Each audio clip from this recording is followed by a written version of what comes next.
Hey Sea Dragons, welcome to Art. I'm Mr. Horner. In today's video, we're going to think about composition in our art. When an artist thinks about how they're going to draw something and where they're going to put it on their paper, they're thinking about composition. There are many different choices that we can think about to place something in a different way in our drawing. Darla the dragon here is a toy that I have at home, and she's going to help me show you some different compositions, different choices you can make, and you can think about a toy or stuffy that you want to draw for your drawing. I'll show you some ways that you can think about composition.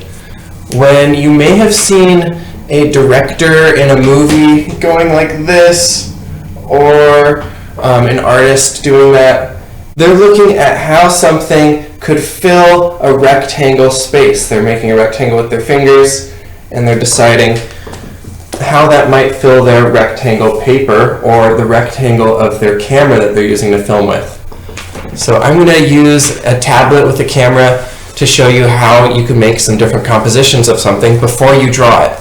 You can decide what's going to look interesting before you spend the time to actually draw it. Here's Darla posing for us, and I'm going to hold my tablet up like this. And I want you to imagine that the rectangle of the camera is the rectangle of your paper. So we're going to decide where Darla could be on our paper. If we had her here, one choice we're thinking about is how far away we are. So if this is our whole rectangle of our paper, she would be pretty small there because we're far away. Another choice you could do is to get close, like this. If you zoom in on her head, that would be a close-up. So you could see she's filling the paper this way by doing a close-up. Those are two different choices, close or far away. Another choice we want to think about is what view we want to look at Darla from. So we're looking at the side right now. We could do a front view. We could do a back view. Or what's called a three-quarter view, where it's like we're looking at the front and the side at the same time, like that. Here's one more main, very big choice that we always need to think about before we start our drawing. Do we want to draw her horizontal with our paper going the long ways, sideways like this? Or do we want to turn our paper that we're going to draw her on vertical and see how she fills the paper that way? So you can turn your drawing paper horizontal or vertical, standing up, to change how your drawing might look. Since I'm going to ask you to send a picture of two drawings that we're going to do, I'm going to have you fold your paper into two sections just by doing a fold across like this. Just a hamburger fold or a bush fold if you're vegetarian. You just fold it across like this, making a line down the middle like that, and we fold it back. That way I have one section here and one here, so we can do a different composition in each one, a different way of drawing Darla in each one, or whatever object you might be drawing. So this way you can take one picture, but we can see both drawings on your paper. I'm going to start with the vertical composition, and I'm going to work right here. And I'm going to turn Darla. I drew her from the side before in another video. I think this time I'll do a view from the back like this, because that's more unusual. I don't usually look at something that has a face like this from this direction, but I think it'll look interesting this way. So I've decided the view I'm going to look at Darla from by turning her. Now I need to decide, is it going to be close up on her face or her tail, or is it going to show all of her but fit inside of this rectangle? I think I will draw all of her inside the rectangle, and I'll save the close-up for my second drawing. I'm going to use my fingers as a rectangle to see where on the paper she's going to be. There's a little bit of space up here. I'll put her tail down in this bottom left corner. Her nose will be about halfway up. And that's the rectangle of my paper right there. So that's about where she's going to be. I'm going to try to copy that, and you can use your camera to help you with that too. Camera's good for practice, but it's also good to learn to do it without the camera.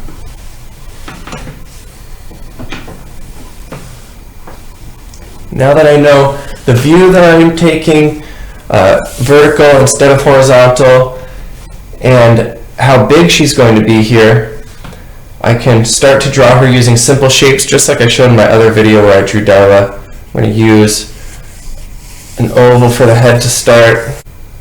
Okay, I'm switching to Sharpie so that you can see better. Okay, I'm going to go back and do that oval for her head. And circle for her body. Her neck is kind of like a square here. Her arm is a long oval here. And a triangle for her tail.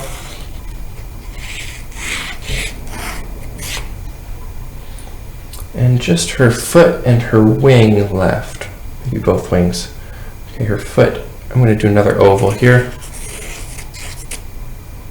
Trapezoid for the wing.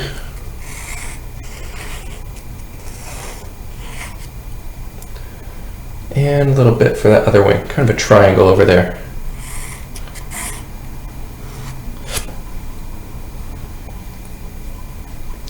Now that I have all the simple shapes about life size in the position I see her in, I can start to add some details. So I'm going to do the ear and the eye and the squiggle of her spines down her back.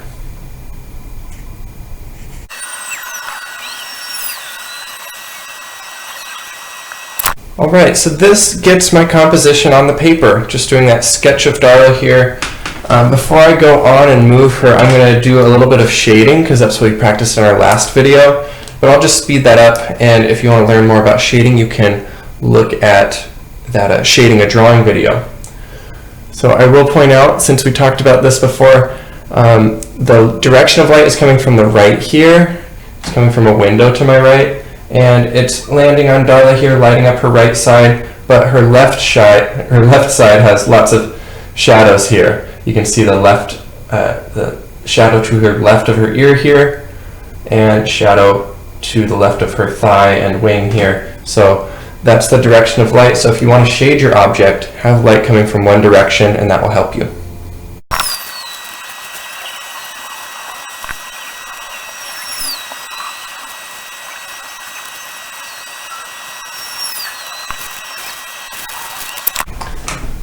For my next composition, I want to make some different choices to try out something else. I'm going to turn my paper horizontal like this, so I have a horizontal rectangle instead of vertical like last time. Go sideways. I'm going to change my view of Darla. I'm going to turn her. I think I'll do one right from the front like this. And instead of showing all of her, I'm going to zoom in on just part of her face.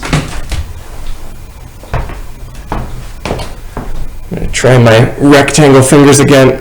Zoom in on her face like that. So her face is right in the middle. I'll try to copy that on my composition here on the paper. This one ended up with more of her body and not enough of her head in here as I meant to have. So I'm going to do one more to really show you what I mean by a close-up composition.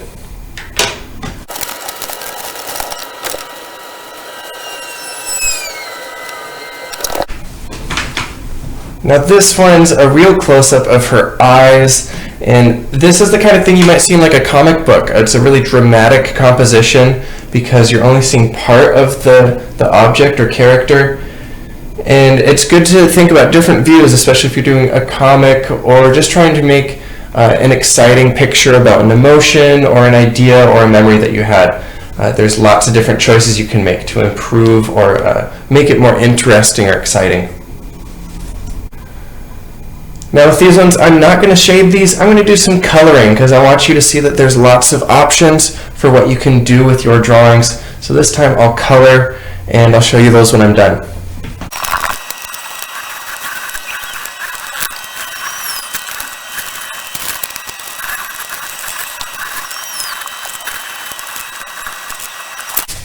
here are my two Darla compositions, one with the shading over here and one with some kind of crazy coloring here. I had a lot of fun going wild with the colors. This one I even outlined with like a bright magenta purple. I was mixing colors together. I put a bright red over a bright orange. Instead of doing pink like she's supposed to be, I changed the colors a little bit. Something I've been playing with a lot. I even added blue into this one. From far away it looks pink, but mixing those colors together makes them really special and unusual and exciting to look at up close, as you can see. So I hope you might think about that, or practicing some more shading with your compositions. I'm hoping you'll send one paper with two compositions like this of different views, maybe one close up, one far away. And I hope you have fun and choose an object that's going to be interesting for you to draw and exciting for you to draw. And I have a couple questions for you as usual. I'd like to know, what is your favorite composition of the two that you drew? And can you describe why it's your favorite? Can you describe how you arranged that one? Is it close up? Is it far away? Is it a special view of the object? Okay, let me know on Seesaw. I'm looking forward to seeing your work. You all do great work every week. Thanks a lot, and I'll see you later.